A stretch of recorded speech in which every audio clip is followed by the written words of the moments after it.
ယေရှုခရစ်တော်ဖခင်နာမ၌ညီကိုမောင်နှမများအားလုံးမင်္ဂလာပါ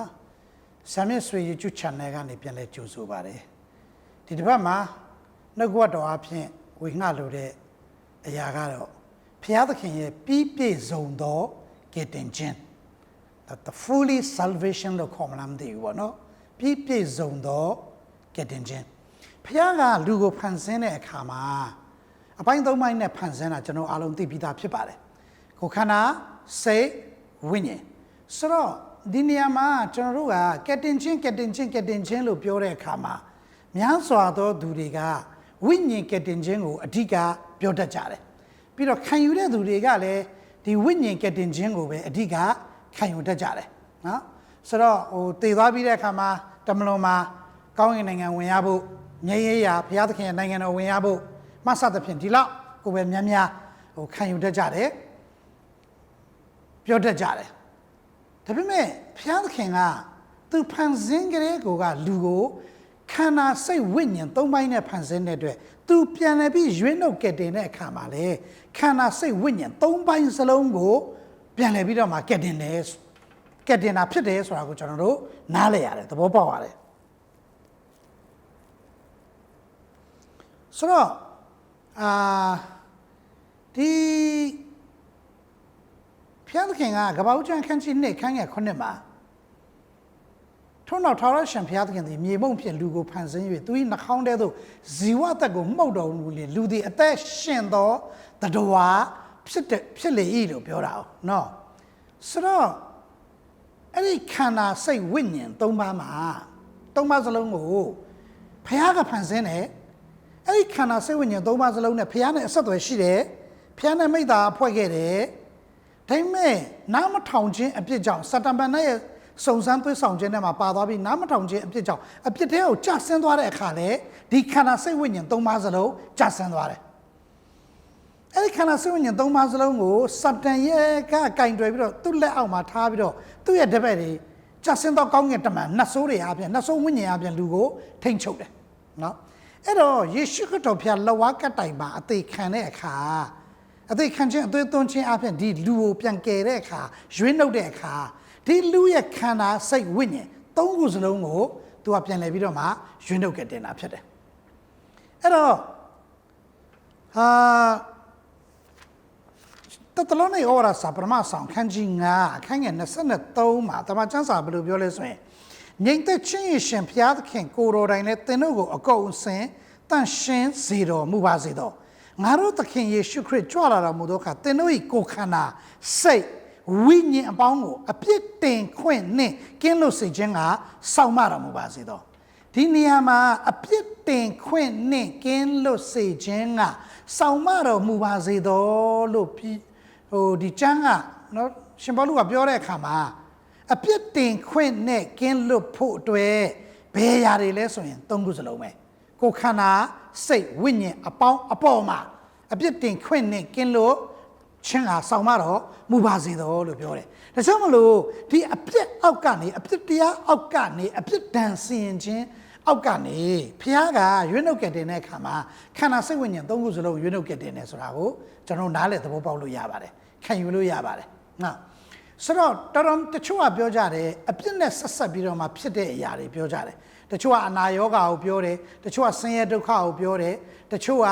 အခက်အခဲဒုက္ခပြဿနာကိုပြောတယ်တချို့ကဖျားရိုက်တာဖျားဆုံးမတာမှစသဖြင့်ပြောတယ်နော်ဆိုတော့ထားလိုက်တော့ကျွန်တော်ဒီအရာတွေအငြင်းမပွားခြင်းပြောခဲ့တာလေနှစ်တွေကျွန်တော်နှစ်30ကျော်ပြီ30ကျော်40ရှိပြီဒီအရာတွေအငြင်းပွားခြင်းအတိတ်ကပြောချင်တာကဘယ်လိုပဲဖြစ်နော်ဝိညာဉ်နဲ့ဆက်ဆက်စိတ်နဲ့ဆက်ဆက်ခန္ဓာဘယ်လိုပဲဖြစ်ဒီခန္ဓာစိတ်ဝိညာဉ်၃ပါးစလုံးမှာရှိနေတဲ့အပြစ်တင်ခွင့်ဖြစ်စေတဲ့အပြစ်ကိုတာရမြတ်သခင်ရှုခတ်တော်အဖြစ်ရွေးနှုတ်ကယ်တင်ပြီးပြီဆိုတဲ့သတင်းကောင်းပါချင်တာဖြစ်ပါတယ်ဟာလေလုယာဘုရားသခင်ဟာတင့်ရဲ့ကိုယ်ခန္ဓာစိတ်ဝိညာဉ်၃ပါးစလုံးကိုအပြစ်ဒဏ်စီရင်ခြင်းအပြစ်တရားလက်အောက်ဒုစရိုက်အပြစ်ကနေပြီးတော့ရွေးနှုတ်ကယ်တင်ပြီးပြီဖြစ်တယ်သခင်ရှုခတ်တော်ကဒီလိုပြောတယ်နော်ဒီနေရာမှာတော့ယံဖြစ်ပွဲလူရက်ပွဲတစ်ခုတော့တက်တာပေါ့ဗျာဒီလိုပြောတယ်ရှမ်းခရစ်ယာန်ခန်းကြီး10အခန်းငယ်10မှာတခိုးသည်ခိုးခြင်းတတ်ခြင်းဖြစ်စည်းခြင်းငါသာလာတတ်၏ငါမူကားသိုးတို့သည်အသက်လွတ်ယုံမြတ်မက အထူးသဖြင့်အသက်နဲ့ပြည့်စုံစေခြင်းကလာတည်းတဲ့ဆိုတော့ဒီနေရာမှာပုဂ္ဂိုလ်2ယောက်တွေ့ရတယ်အလယ်မှာကလူအဲ့တော့တစ်ဖက်ကဘာလို့လဲတခိုးတစ်ဖက်ကဒီစကားကိုမိတ်တော်မူတဲ့ငါတည်းဟူသောကယ်တင်ရှင်ယေရှုခရစ်တော်တခိုးကဘာလို့လဲကျွန်တော်အားလုံးသိတယ်စတမနတ်ကိုပြောတာနော်စတမနတ်သူ့နောက်မှာလိုက်သွားတဲ့ကြာစင်းသောကောင်းကင်တမန်နတ်ဆိုးဝိညာဉ်ဆိုးဖြစ်သွားတယ်လောကမှာနတ်ဆိုးဝိညာဉ်ဆိုးဖြစ်နေတဲ့အရာတွေဒီဘက်တစ်ဖက်ကတော့ကျွန်တော်တို့ရဲ့သခင်ကယ်တင်ပိုင်ရှင်အရှင်သခင်ယေရှုခရစ်တော်အလယ်မှာကျွန်တော်တို့အဲ့တော့ဒီလူအတွေ့ဒီတခိုးတည်းဟူသောစတမနတ်လာတယ်လောကကိုကြာလာတယ်ဘုရားကိုစန့်ကျင်ပုန်ကန်ပြီးတော့ကြာလာခြင်းကတော့ तू ကဘာလို့ဖို့လဲသူ့ရည်ရွယ်ချက်ကအပြတ်တယ်နော်ရှင်းတယ်ရန်သူကတော့ရန်သူပိတတယ်ဆိုတော့စကားဒီနေရာမှာဓာတ်ထိမှန်တယ်ဗျာနော်တခိုးတည်းဟူသောစတမနတ်ကခိုးခြင်းတတ်ခြင်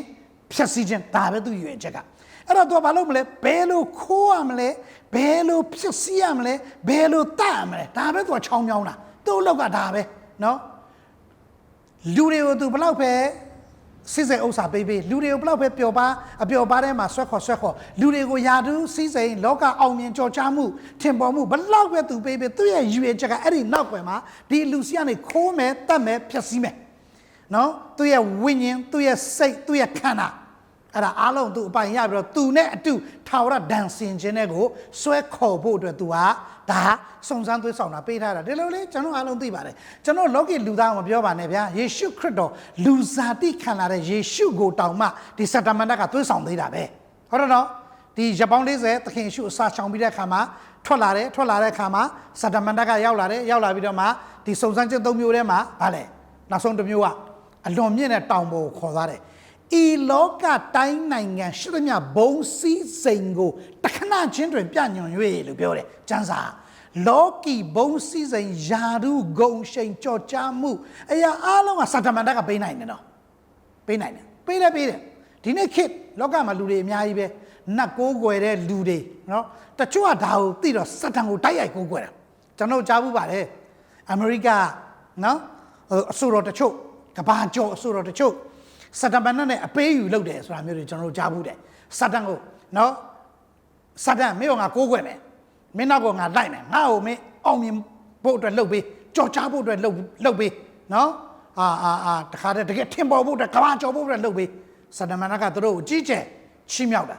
ငါတို့ဒီလိုလူတွေရဲ့နော်တချင်းတွေတီဆိုဖြောပြမှုတွေစာသားတွေကြည့်မယ်ဆိုရင်နော်နတ်ဆိုးရဲ့စိတ်ကြိုက်အရာတွေပါတယ်နော်အဲ့ဒီထဲမှာနတ်ဆိုးစိတ်ကြိုက်အရာတွေပါတယ်တချင်းကဏ္ဍတွေနောက်ပိုင်းကျရင်ကျွန်တော် Praise and Worship တချင်းတွေအကြောင်းလည်းပြောပါဦးမယ်နော်ဓမ္မတချင်းတွေအကြောင်းလည်းပြောပါဦးမယ်ဆိုတော့အဲ့ထဲမှာပါတယ်ဟိုကျွန်တော်ငယ်စဉ်တုန်းကဆိုရင်လေ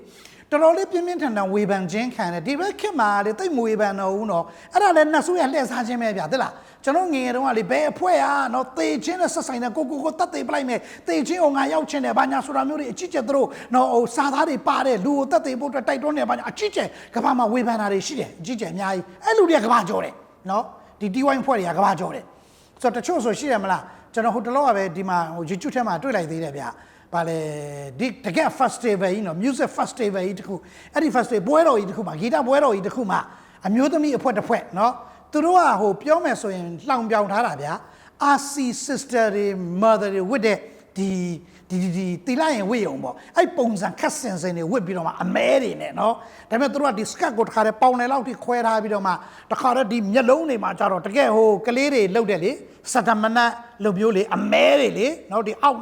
ာက်နားဒီမျက်ကွင်းအောက်ဒီအမဲတွေချဲအဲ့ဒီမှာတစ်ခါတည်းဒီမှာအောက်မှာမျက်ရည်စီးတဲ့ပုံစံမျိုးအမဲတွေချဲပြီးတော့မှစပင်တွေလည်းတကယ်ဟလာထိုးထောင်ပတ်နေပါတယ်နော်ကြီးကျယ်ဂီတာတီးဒရမ်တွေတီးပြီးတော့မှအမှမျိုးသမီးဖွဲ့တစ်ခုကျွန်တော်တွေ့လိုက်သေးတယ်ကမ္ဘာကျော်တယ်ဒီဖွဲ့တွေနော်ရိုးလေးပါစတမန်ကအကုန်ပေးနိုင်တယ်ဒါကြောင့်မလို့လေလောကီစီးစိမ်အိမ်ချမ်းမြေတိုက်ကရွှေငွေယာရုထင်ပေါ်မှုကြော်ချမှုရတိုင်းကြီးလေဘုရားသခင်စစ်မှန်တဲ့ကောင်းကြီးမင်္ဂလာလို့ပြောလို့မရတဲ့ဟာတွေရှိတယ်နော်တချို့အကုန်လုံးကျွန်တော်မပြောတချို့နော်သတိထားရမယ်ဒီရာသတိထားဖို့လို့ကျွန်တော်တို့သက်တာသိမှာဘုရားသခင်ပေးတဲ့စစ်မှန်တဲ့နီလန်းနဲ့လာတာလားဒါမှမဟုတ်ရင်နော်စတမန်ကစရမဏကသွေးဆောင်ပြီးတော့မှစုံစမ်းပြီးတော့ရလာတဲ့အရာတွေလားဒီအရာတွေကျွန်တော်တို့တည်ချာလေးအသက်တာထဲမှာစမ်းစစ်ရင်ပို့ပြီးတော့မှတင့်တော်ပါတယ်ဝိညာဉ်ရေးရမှာအဲ့တော့တ ဒါဆိုရင်ဘာလို့ပေးတာလဲစတမန်ကဒီအရာတွေကိုဘာလို့ချီးမြှောက်တာလဲဘာလို့ထင်ပေါ်ခြင်းစေတာလဲဘာလို့ကြော်ကြားစေတာလဲလူကဒီချီးမြှောက်မှုခံလာရပြီထင်ပေါ်လာပြီကြော်ကြားလာပြီငွေကြေးလက်ညှိုးညွန်ရရေဖြစ်တယ်ဆိုတဲ့ပုံစံမျိုးနော်ငွေကြေးနေကြော်ချမ်းသာလာပြီဆိုရင်ဘာပဲပြောလူမှာအောက်ချင်လွတ်လာတယ်ဘယ်သူမဆိုပါကျွန်တော်ပြောမယ်100မှာ96ယောက်ကတော့အဲ့တိုင်းဖြစ်တယ်နော်အောက်ချင်လွတ်လာတယ်ပြီးတဲ့ခါမှာနော်ဘဝင်မြင့်လာတယ်မာနကြီးလာတယ်စတမန်ဖြစ်လာတဲ့လူစီဖာကောင်းကင်တမန်မင်းတကယ်အဓိကချက်ကသူ့နှလုံးသားထဲမှာမာနပဲမာနတက်တာဖျားခင်ကိုပြိုင်နိုင်တဲ့မာနတက်တာအခါမှာ तू ကောင်းကင်တမန်ခေရူဘိန်ကြီးနော်တကယ်ဆို तू ကောင်းကင်တမန်အမျိုးအစားနှစ်ခုရှိတဲ့အနက်က तू ခေရူဘိန်ကြီးအဲ့ဒီခေရူဘိန်ဘဝနေပြီးတော့နောက်ဆုံးတော့ဘုရားကိုစန့်ကျင်ပုန်ကန်သောစာတန်ရန်သူမာနဖြစ်စည်းတော်သူဒီဟာဖြစ်လာတာအဲ့တော့လူကဒီလိုထင်ပေါ်ကြော်ကြားလာပြီးလက်ညှိုးညွှန်ရရေဖြစ်လာပြီးဆိုရင်စဉ်းစားကြည့်လေညီကောင်တို့ကလောကမှာ तू ဖျားမလို့တော့ဘူးလေသူ့အတွက်နော်ဖျားမလို့တော့ဘူး तू ငွေနဲ့အရာရာလှုပ်လို့ရတယ်လို့ तू ကသတ်မှတ်တော့တာထင်တော့တာအရာရာလည်း तू ငွေနဲ့လှုပ်သွားတော့တာပဲအကုန်လုံးသူ့အတွက်ကအရာလုံးပြည့်စုံသွားပြီအဲ့တော့နတ်ဆိုးကโอเคသူ့ကြောလေးပို့ပြီးတော့စာတန်ကနော်โอเค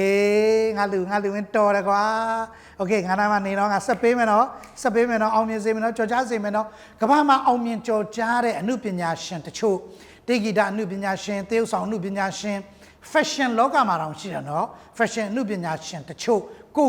တတ်သိသွားတဲ့သူတွေအများကြီးပဲနော်အများကြီးပဲလွန်ခဲ့တဲ့10နှစ်ဝန်းကျင်ကငါသိမချသေးဘူးနော်မျက်စိတကနောက်ကိုလှည့်ကြည့်လိုက်ဟိုကိုဗစ်မတိုင်ခင်တော့ကနော်အမေရိကန်နိုင်ငံမှာဒီ pink color လေပန်းရောင်နော်သူ့ရဲ့အဝတ်အစားအသုံးဆောင် accessory ဒီအစင်တစားသူထွင်တဲ့ fashion design နဲ့ထွင်တဲ့အသုံးဆောင်ပစ္စည်းအားလုံးကပန်းရောင်ပဲနော် pink color ပန်းရောင်သူ့နာမည်ကျွန်တော်မေ့နေလို့ရုပ်ရချက်ချင်းอ่ะနော်အလွန်အမတန်ကြော်ကြားတာအလွန်အမတန်အောင်မြင်နေတာ fashion လောကမှာအောင်မြင်လက်စာကြီးကြော်ကြားလက်စာကြီးမြောက်များစွာသောစိတ်တွေတောက်သုံးပြီးတော့မှကိုအဆုံးစီရင်သွားတယ်ပတ်စံရှိတယ်နော်ဒေါ်လာတန်းချီရှိတယ်နော်ကဘာမှာလူတွေသိတယ်နော်သူနာမည်ပြောလိုက် fashion လောကမှာလူတွေသူ fashion ဆိုရင်ဘယ်သူနဲ့မှမလွတ်တော့ရုပ်ရှင်တေးဆောင်လည်းသူနဲ့မလွတ်ဘူးတေဂီတာပညာရှင်လည်းသူနဲ့မလွတ်ဘူးပကြီးပပုအစားအကုန်လုံးအားလုံးကနော်ဒီနယ်ပယ်မှာအကုန်လုံးသူနဲ့မလွတ်နောက်ဆုံးကြရင်နော်လူဆိုတာအဝတ်ဝတ်ရတယ်လေနော်တာမန်အဝတ်ဝတ်ရတဲ့လူတောင်မှဒါသူနဲ့မလွတ်တော့ဘူးဒီပုံစံမျိုးတွေဖြစ်တယ်တလောက်အောင်မြင်တဲ့ပုဂ္ဂိုလ်တလောက်ကြော်ကြားတဲ့သူကကိုအဆုံးစီရင်သွားတယ်သွားပြီလေကိုအဆုံးစီရင်မှတော့ဒါတော့စဉ်းစားစရာမလိုတော့သွားပြီလေစတမန်နဲ့အတူဟိုမှာမရနာမှာ rock and roll ပဲစတမန်နဲ့နေ့လည်စာဖြစ်သွားတော့တာ तू ကမအောင်မြင်ဘူးလားအောင်မြင်တယ်ဝေမရှိဘူးလားရှိတယ်မချမ်းသာဘူးလားချမ်းသာတယ်ဒါပေမဲ့တခိုးတီးဟူသောမန်နတ်ရဲ့ကြော့ကွင်းထဲကိုရောက်သွားပြီးတော့ခိုးခြင်းတတ်ခြင်းဖျက်ဆီးခြင်းခံရတဲ့သားကောင်လေးဖြစ်သွားတော့တယ်သားကောင်လေးဖြစ်သွားတော့အဲ့တော့ယေရှုခရစ်တော်ကကြတော့ဗာပြောလဲဆိုတော့ငါမူကသိုးတို့ကိုနံပါတ်1အသက်လွတ်ယုံမြတ်မကအသက်လွတ်တယ်ဆိုတော့ဝိညာဉ်ရေးရဝိညာဉ်ပိုင်းဆိုင်ရာဝိညာဉ်ကဲ့တင်ခြင်းရမကသေးဘူးအသက်နဲ့ပြည့်စုံစေခြင်းကဒီအရာကိုတော်တော်များများတွေကတော့ဗျာကြွယ်ဝသောအသက်တာအောင်မြင်သောအသက်တာဘာညာပြောကြတယ် abundant life ဘာညာပြောကြတယ်နောက်ကျွန်တော်လည်းပြောဘူးပါတယ်ရိုးသားဝင်ခံပါမယ်ကျွန်တော်ငယ်စဉ်တုန်းကနော်ဝိညာဉ်ရေးရနှုတ်နယ်စဉ်တုန်းကနှုတ်နယ်လို့ပြောလို့အခုလည်းရင့်ကျက်တာတော့မဟုတ်သေးပါဘူးနော်တက်သွားနေတော့မှာပဲဆိုတော့ပေါလုပြောသလိုပေါ့ငါတို့ကမစုံနေတဲ့အရွယ်မှာမစုံနေပြောကြတယ်မစုံနေဟောကြတယ်တဲ့စုံနေတဲ့ရွယ်ရောက်လာတဲ့ခါကျတော့စုံနေတဲ့တရားတွေကိုပြောတယ်လို့ပြောတော့မစုံနေခင်တော့ကပြောဘူးပါတယ်ကျွန်တော်လည်းဒါအောင်မြင်တဲ့သက်တာကြော်ဝသက်တာကြီးကျယ်ပေါ့နော် crazy ဖြစ်ခဲ့ဘူးတဲ့ဒါပေမဲ့ကျွန်တော်အခုပြန်မြင်လာတာကတော့လေဒါကဘာလဲဆိုတော့အသက်လွတ်ယုံမြတ်မကအထူးသဖြင့်အသက်နဲ့ပြည့်စုံစေခြင်းငါလို့ပြောတဲ့အခါဝိညာဉ်တစ်ခုတည်းမဟုတ်ဘူးခန္ဓာကောစိတ်ကောဝိညာဉ်စိတ်ခန္ဓာသုံးခုစလုံးကိုငါကကယ်တင်တဲ့ရှင်ဖြစ်တယ်လို့ယေရှုကပြောတာဖြစ်တယ်ဟာလေလုယာအာမင်ဆိုတော့ငါမူကသိုးတို့ကိုအသက်နဲ့လွတ်ယုံမြတ်မကအထူးသဖြင့်အသက်နဲ့ပြည့်စုံစေခြင်းငါလာသည်ယေရှုခရစ်တော်လောကကိုကြွလာတာကတော့ကျွန်တဲ့နဲ့ကျွန်ုပ်ကိုနံပါတ်1ဝိညာဉ်ရေးရာဒဏ်စီရင်ခြင်းအပေငဲရောက်မယ်အရာကနေပြီးတော့မှအသိခံသွေးသွင်းခြင်းဖြင့်ရွေးနှုတ်ကတရုံနဲ့မကဘူးသူလူစားတိခံယူကိုစားခံခြင်းဟာကျွန်တော်တို့ရဲ့ခန္ဓာနဲ့စိတ်ကိုလည်းလောကမှာနေစဉ်ရွေးနှုတ်ကတင်တာဖြစ်တယ်ဘုရားသခင်နာမဘုန်းကြီးပါစေဟာလေလုယာဒါကြောင့်ယေရှုကဆုတောင်းတယ်လေယောဟန်7:မှာသူ့ဆုတောင်းချက်တွေ့တယ်လေ တပည့်တော်တွေအတွက်ဆုတောင်းပေးတယ်ဘကသူတပည့်တော်တွေအဖြစ်ပြောင်းလဲလာမဲ့ဆက်တော့ကျွန်တော်တို့အတွက်လည်းဆုတောင်းပေးခဲ့တယ်အဲ့ဒီဆုတောင်းခြင်းထဲမှာကြည့်မယ်ဆိုရင်ဒီလောကမှာကျွန်တော်တို့နေထိုင်ရတဲ့အခြေအနေအချိန်ကာလမှာကျွန်တော်တို့ရဲ့ခန္ဓာနဲ့ကျွန်တော်တို့ရဲ့စိတ်ကိုကယ်တင်ခြင်းရပါမည်အကြောင်းဆုတောင်းပေးခဲ့တာကိုတွေ့ရတယ်အဲ့ဒါကဟိုငရဲရောက်တော့မရောက်တော့နဲ့မဆိုင်ဘူးနော်ထာဝရသက်ရတာမရတာကောင်းကင်နိုင်ငံဝင်ရတာမဝင်ရတာနဲ့မဆိုင်ဘူးဒီလောကမြေကြီးမှာနေစဉ်ပင်လင်ကျွန်တော်တို့ရဲ့ကိုယ်ခန္ဓာအသက်ရှင်မှုကျွန်တော်တို့ရဲ့စိတ်နှလုံးနေထိုင်သွားလာလောက်ကိုင်းလောက်ရှားမှုဒီအရာတွေကိုပင်လင်ကယ်တင်ခြင်းအလို့ငါယေရှုခရစ်တော်ကခမည်းတော်စီမှာဆုတောင်းခဲ့တာကိုကျွန်တော်တို့တွေ့ရပါတယ်သိရတယ်ဒါကြောင့်မလို့ဒီနေ့ညီကောင်မောင်တို့ဒီတစ်ပတ်အတွက်ကျွန်တော်ဝင်ငှချင်တာတော့ယေရှုခရစ်တော်ဟာတင့်ကိုကယ်တင်တဲ့အခါမှာခန္ဓာစိတ်ဝိညာဉ်သုံးပိုင်းစလုံးကိုကယ်တင်တယ်ဆိုတာကိုဝန်ခံစေချင်ပါတယ်သိစေချင်တယ်မြင်စေချင်တယ်ကြွကြော်စေချင်တယ်ထိုသခင်ယေရှုဖျားနာမှာဒီရောက်ရယူသိမ့်ပိုက်စေချင်ပါတယ်အားပေးချင်တယ်တိုက်တွန်းချင်တယ်ဘာကြောင့်လဲဖျားသခင်ကသင်နဲ့ကျွန်တော်ကိုဖန်ဆင်းတဲ့အခါမှာခန္ဓာစိတ်ဝိညာဉ်သုံးပိုင်းစလုံးကိုဖန်ဆင်းတာဖြစ်တယ်ဒါမှမဟုတ်ရှင်ဘောလူကကောရိန္သုဩဝါဒစာမှာပြောလဲသင်တို့၏ကိုယ်ခန္ဓာတည်ဖျားသခင်၏တန်ရှင်းသောဝိညာဉ်တော်ကျင်းဝတ်တော်မူသောဗိမာန်ဖြစ်ကြောင်းကို၎င်းတဲ့ဟောကိုယ်ခန္ဓာမှာပါတယ်နော်အဲ့တော့ကျွန်တော်တို့ကနော်ဒီဖျားเจ้าကိုကျွန်တော်တို့တန်ဖိုးထားတယ်ဖျားเจ้าကိုကျွန်တော်တို့တန်ရှင်းရေးလုပ်တယ်ဖျားเจ้าကိုကျွန်တော်တို့စိတ်ချတယ်ဆိုရင်နောက်တစ်ခါဖျားเจ้าကိုဝယ်တယ်ဖျားเจ้าကိုရောင်းတယ်ဆိုရင်နော်ထိမ့်သိမ့်တယ်ဆိုရင်လွှဲပြောင်းတယ်ဆိုရင်ဖျားเจ้าထဲမှာရှိတဲ့ပစ္စည်းတွေပဲကျွန်တော်တို့တန်ရှင်းရေးလုပ်တာလားမဟုတ်ဘူးနော်ဖျားเจ้าထဲမှာရှိတဲ့ပစ္စည်းတွေကိုပဲကျွန်တော်တို့ကရောင်းတာဝယ်တာလားမဟုတ်ဘူးနော်ဒီဟာတွေပဲထိမ့်သိမ့်ဆော့ချော့တာလားမဟုတ်ဘူးနော်တစ်ခုလုံးအတွင်းမှာရှိတဲ့အရာတွေကအပြင်မှာရှိတဲ့အစာအုပ်ကောအဲ့ဒီအစာအုပ်ရဲ့ပတ်ဝန်းကျင်မှာရှိတဲ့ခြံကောအရာအလုံးကိုထိမ့်သိမ့်ဆောက်ရှောက်ပြုစုတိုးတက်ဖွံ့ဖြိုးအောင်ကျွန်တော်တို့လှုပ်ဆောင်ကြတယ်မဟုတ်ဘူးလားဒါဗိမာန်တော်လို့ပြောလို့ကျွန်တော်လူတွေမြင်နိုင်တဲ့ဖျားเจ้าနဲ့နိုင်ရှင်ကြီးပြောတာလားဒီသဘောတိုင်းပဲအရာအလုံးဒီသဘောတိုင်းပဲအဲ့တော့ဒီလိုပါပဲဖျားသခင်ကကျွန်တော်တို့ရဲ့ဝိညာဉ်အတွင်းတစ်ခုတည်းကိုကယ်တင်တာမဟုတ်ဘူးကျွန်တော်ရဲ့စိတ်နဲ့ခန္ဓာကိုယ်ပါကယ်တင်တာဖြစ်တယ်ဘာကြောင့်လဲအဲ့ဒီယေရှုခရစ်တော်သားတော်ယေရှုခရစ်တော်အားဖြင့်အသေးခံအသွေးသွင်းပြီးရွေးနှုတ်ကယ်တင်ခဲ့တာကကိုယ်ခန္ဓာစိတ်ဝိညာဉ်သုံးပိုင်းစလုံးဖြစ်တဲ့အတွက်ဒီသုံးပိုင်းစလုံးကိုသူကစောင့်ထိန်နေတယ်၊ကြွယ်ကာနေတယ်၊တိုးတက်ဖွံ့ဖြိုးဖို့အတွက်ပြုစုနေတယ်၊တိဆောက်နေတယ်ဆိုတာကိုပြောပြဝင်ငှလိုပါတယ်။ညီကောင်တို့ကပေါင်းလို့ခင်ဗျာ။တင့်ရဲ့ကိုယ်ခန္ဓာကိုသားတော်ယေရှုခရစ်တော်ရဲ့ကားတိုင်တရားဖြင့်ကယ်တင်ပြီးဖြစ်ပါတယ်။တင့်ရဲ့စိတ်နှလုံးကိုသားတော်ယေရှုခရစ်တော်ဖြင့်ကယ်တင်ပြီးဖြစ်ပါတယ်။တင့်ရဲ့ဝိညာဉ်ကိုသားတော်ယေရှုခရစ်တော်ဖြင့်ကယ်တင်ပြီးဖြစ်ပါတယ်။ထိုအရာကိုကျွန်တော်အသက်တာထဲမှာနာမတော်၌ဝန်ခံပြီးတော့မှဒီကနေ့ကျွန်တော်ဒီကျမဒီခရစ်တော်ယေရှုအားဖြင့်ခန္ဓာစိတ်ဝိညာဉ်ကယ်တင်ခံရပြီးတော့သူဖြစ်တယ်လွတ်မြောက်ခြင်းရပြီးတော့သူဖြစ်တယ်ဆိုတာကိုဝန်ခံပြီးတော့ဘဝအသက်တာမှာရှင်လွန်းစွာအောင်မြင်စွာအသက်တာကိုရှင်သန်ကြီးပွားကြပါစေလို့နာမတော်မှာကျွန်တော်နှုတ်ကပတ်တော်နဲ့ဝင်ငှတိုက်တွန်းလို့ပါတယ်။ဂျာနာတဲ့နှုတ်ကပတ်တော်မှာရောက်တဲ့ဘုရားသခင်စစ်မှန်တဲ့ကောင်းကြီးမလားသွန်လောင်းသက်ရောက်ခံစားနိုင်ပါစေ။ကျေးဇူးတင်